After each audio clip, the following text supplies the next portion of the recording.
Excellence, Monsieur le Président, Mesdames, Messieurs, je prends la parole au nom de mon pays, le Cameroun.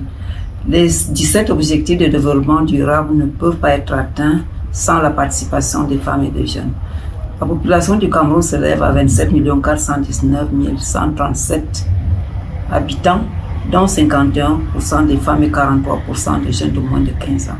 D'autres sources révèlent que 37,20% des femmes sont propriétaires d'entreprises et 47,20% les dirigent. Il s'agit là d'une opportunité énorme s'ils sont outillés pour réaliser leur potentiel. Mesdames, Messieurs, la contribution des femmes à la croissance économique porte sur les affaires, l'agro-pastoral, les soins et le travail domestique non rémunéré.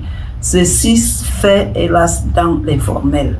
À cause de l'accès limité au financement et aux équipements et aux technologies appropriées, la faible capacité entrepreneuriale, l'accès limité à la terre, le faible niveau d'éducation, le manque de courage et de confiance en soi, le temps consacré aux travaux domestiques. Ainsi, le Cameroun s'est engagé à développer des stratégies d'inclusion financière telles qu'exprimées dans la stratégie nationale de finances inclusives actualisée en février 2023.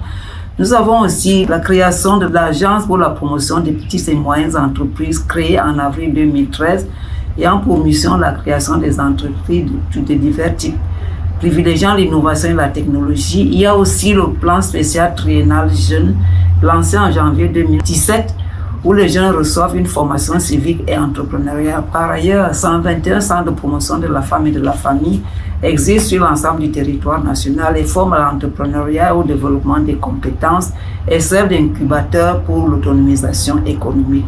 Plus de 5000 femmes formées dans les CPF ont reçu un kit pour leur insertion socio-professionnelle. Il existe aussi des centres multipromotionnels des jeunes sur l'ensemble du territoire national. Nous citerons aussi le programme d'appui aux jeunes ruraux qui vise à créer des emplois rémunérés pour les jeunes et les financer. Il y a aussi le programme national d'éducation civique et le réarmement moral et l'entrepreneuriat PRONEC Réamos à travers l'Agence nationale civique et la participation au développement.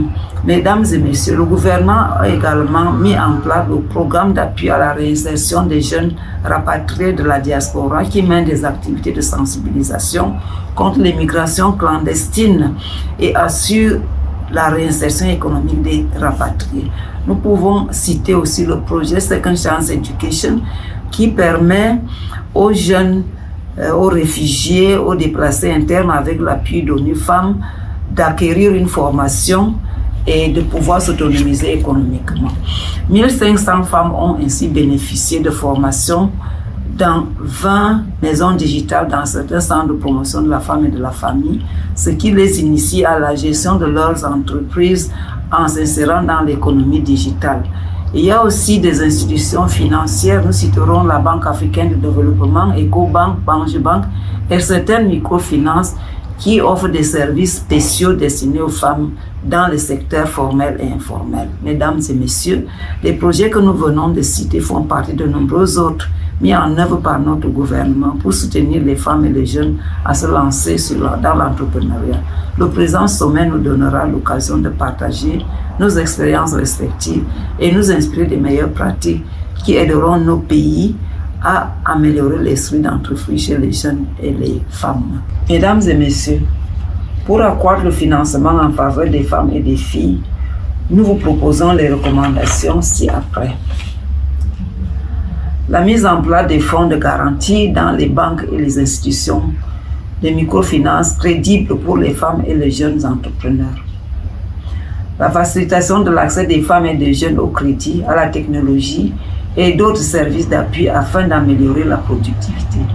La facilitation de l'accès des femmes et des jeunes aux ressources productives telles que la terre, l'eau et l'électricité afin de booster leurs activités économiques. L'implication active dans le secteur financier privé pour rendre ces produits et services plus accessibles aux femmes et aux jeunes. L'organisation des collectes des fonds pour financer des projets porteurs en direction des femmes et des jeunes. La sensibilisation des femmes et des jeunes à la culture de la possession d'un compte bancaire et la démystification des systèmes d'octroi de crédit dans les institutions financières. la création d'une plateforme pour les institutions financières qui tiennent compte des besoins financiers des femmes et des jeunes, et enfin, l'encouragement des femmes et des jeunes déjà en exercice à constituer des fonds de financement à travers des systèmes de collecte pour faire grandir leurs entreprises. Je vous remercie.